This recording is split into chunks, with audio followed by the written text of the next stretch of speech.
Oi, turminha, vamos para mais uma aula de ciências da professora Sabrina do 7º ano. E o conteúdo de hoje ele é dedicado à análise dos conteúdos que a gente já viu tanto no primeiro quanto no segundo bimestre, tá bom?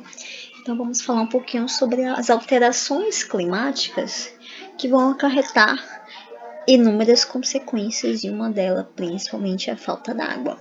Ou seja, a falta d'água está relacionada justamente dos impactos que as indústrias, não só a indústria, mas tanto nós, seres humanos, que vamos acarretando principalmente essa poluição advindo tanto de lixo, produto contaminado, seja produto químico que a gente joga fora de nossas casas, e esses córregos podem estar levando justamente até o início do rio, tá bom? Então a gente pode acarretar principalmente a falta d'água.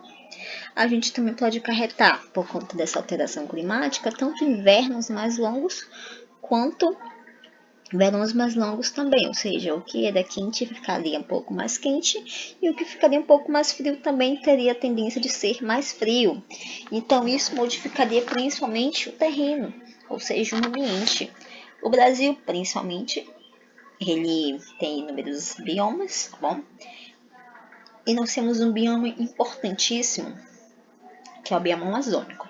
Esse bioma amazônico está responsável principalmente por levar água em grande quantidade para os outros estados, e esse bioma está sofrendo grande pressão, portanto, esse bioma tende a ficar como característica de savana, ou seja, um pouco mais semelhante à África. Então, a gente tem aqui alguns probleminhas que podem ser acarretados por essa alteração climática, e um deles é principalmente o monóxido de carbono, que a gente vai ver mais daqui para frente. Então, a gente tem aqui o desequilíbrio ambiental, ou seja, a poluição é a situação em que uma substância química ou agente físico causa o desequilíbrio no ambiente. E o poluente é a substância química ou agente físico que vai causar a poluição.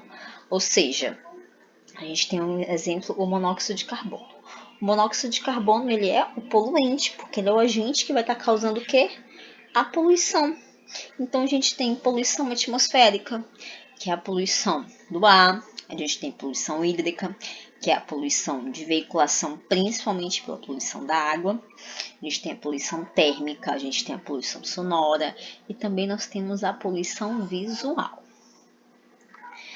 E vamos falar um pouco do efeito estufa natural. O que vem a ser esse efeito estufa? O efeito estufa é o processo físico que vai ocorrer quando uma parte da radiação de infravermelho é emitida pela superfície terrestre e é absorvida por determinados gases presentes na atmosfera, chamados gases do efeito estufa, tá bom? Ou seja, a gente tem gases do efeito estufa aqui na atmosfera, tá bom? Então, quando esses raios solares eles penetram principalmente nessa camada, o que tende a acontecer? Esses gases, eles principalmente entrarão com maior intensidade aqui no nosso resto da nossa camada, tá bom? Então, seja, o que tende a acontecer? Na Terra tende a ficar um pouco mais quente. Por quê? Porque esses gases, principalmente os gases metano ou monóxido de carbono, ele tende a ficar todo aqui preso nessa camada, tá bom? Enquanto que, ao bater o raio solar, esse gás, em pouca quantidade, ele volta, tá bom? Principalmente do espaço, enquanto o resto ele é retido nessa camada aqui, fazendo com que a Terra fique um pouco mais quente, tá bom? Então a gente também tem a redução dessa camada de ozônio, que é uma das desgastes, principalmente a reação com esses gases, como eu falei para vocês, principalmente o clorofluorcarbono, que são CEFs, que é usado principalmente em repelente de spray, em geladeiras, condicionante de ar e fabricação de geladeiras, portanto, o uso excessivo de desodorante, de spray para cabelo, ou uso excessivo, principalmente de ar-condicionado, tá fazendo com que a gente eleve, principalmente o CEFs, tá bom? Que é o clorofluorcarbono, que é principalmente utilizado aí na fabricação desses produtos. Então, com o passar do tempo, esse gás ele é retido, tá bom? Aqui na minha estratosfera, fazendo com que ele desça novamente, ocasionando aí principalmente essa redução, essa camada, esse furo na camada de ozônio.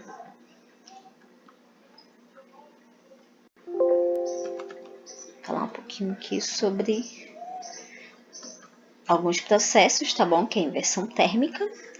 A inversão térmica é quando ocorre principalmente uma grande quantidade de gás, tá bom? Ou seja, vai fazer com que a Terra fique um pouco mais quente, ou seja, ao invés de eu ficar com aquele processo de penetração de raios solares, o raio solar tende a ficar um pouco mais quente, ele tende a ficar preso na minha camada de ozônio.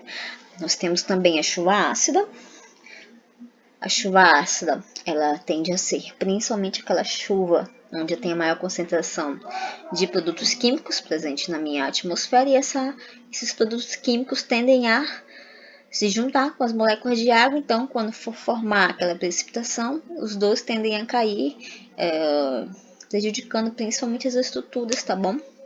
Estrutura de prédio, alguns carros, tá bom? Danos à pele como queimação, alteração do pH da água, do solo também. A gente tem aqui o monóxido de carbono, que é aquele gás principalmente provocado pela queima, tá bom? Tanto de carro quanto de alguns produtos químicos. Temos aqui os particulados, que são aqueles partículas provenientes principalmente da poluição hídrica, ou principalmente ocasionado pelo monóxido de carbono, tá bom? Como eu falei para vocês, quanto maior for o meu processo de queima, maior serão as minhas partículas presentes no ar, tá bom? Eutrofização também é um processo gerado onde a maior quantidade, principalmente de bactérias presentes dentro do rio ou de um lago, fazendo com que a água fique verde.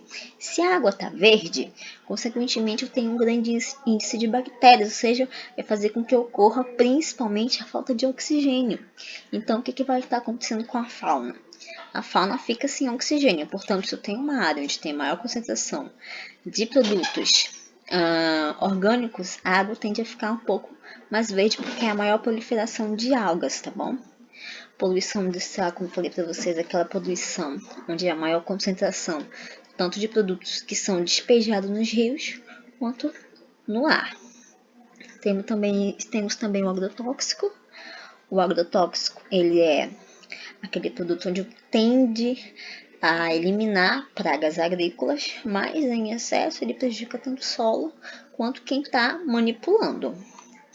Temos também os metais pesados, isso está tudo veiculado aqui, principalmente a poluição industrial, tá bom?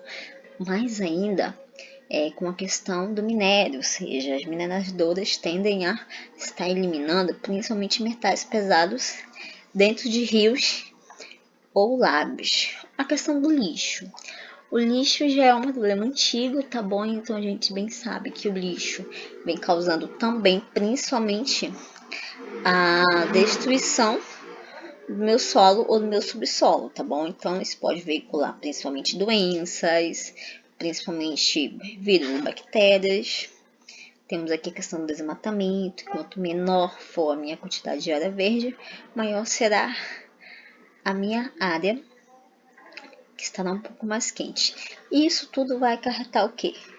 Extinção de espécies. Ou seja, se com a extinção de espécies tem um desmatamento que tirou grande parte do meu bioma, obviamente as espécies vão morrer, seja de plantas, sejam de animais, enfim, tudo isso vai acontecer uma superpopulação. Principalmente daquelas espécies onde a gente não consegue ter o controle, superpopulação de mosquito, a nossa população também que se encontra em uma grande superpopulação, onde nós tendemos a o quê? A gerar uma grande quantidade de alimento, e esse alimento vai gerar o quê? Desmatamento, ou seja, eu preciso de um local para morar, preciso de um local adequado para viver, então por isso que a gente acontece principalmente a questão dos loteamentos ilegais, ou seja, a questão das invasões, tá bom? E vai levar o quê? A fome. A fome também é gerada principalmente por quê? Porque ocorre a superpopulação. E o efeito bumerangue, que é aquele efeito de vai e vem, tá bom? Uma hora a população está grande, outra a população está pequena demais. E isso vai gerar principalmente um tipo de poluição, tá bom? Voltando aqui para os gases, o gás metano ele provém da queima de combustível fóssil, que ele é um processo industrial, também liberado durante a composição desses seres vivos. Então, o que vem a ser o gás metano? Ele é um gás incolor, principalmente liberado pela decomposição dos seres vivos, mas tem um problema muito sério com relação aqui ao gás metano, que é com relação ao pão da vaca. Ou seja, elas têm bactérias no organismo dela que vai fazer com que libere principalmente esse gás em grande quantidade. Ou seja, se um carro velho libera gás metano, a vaca libera 2 vezes mais. Por quê? Porque ele é um gás tetraédrico, tá bom? Então, CH4 é o gás metânico, portanto, quando ele é adicionado ao ar, ele se mistura facilmente com teor inflamado, fazendo com que ocorra principalmente essa poluição do ar, tá bom? E principalmente a poluição da camada de ozônio. Temos aqui o monóxido de carbono, que é um gás levemente inflamável, inodoro e muito perigoso devido à sua grande toxicidade. Ele é produzido pela queima em condição de pouco oxigênio, ou seja, combustão incompleta, e ou em alta temperatura de carvão, e outros materiais ricos em carbono, como derivados de petróleo, por exemplo, e pelos motores de veículos velhos. Então, a gente tem aqui os principais sintomas de intoxicação, que é dor de cabeça, náusea, dificuldade de respirar, colapso, tontura, perda de consciência. São uns exemplos em caso de calor, principalmente aqui em Manaus. Estamos na área, né, em um período de bastante calor, e é onde as pessoas tendem a estar saindo mais, principalmente liberando esses gases provenientes dessa queima indevida, tá bom?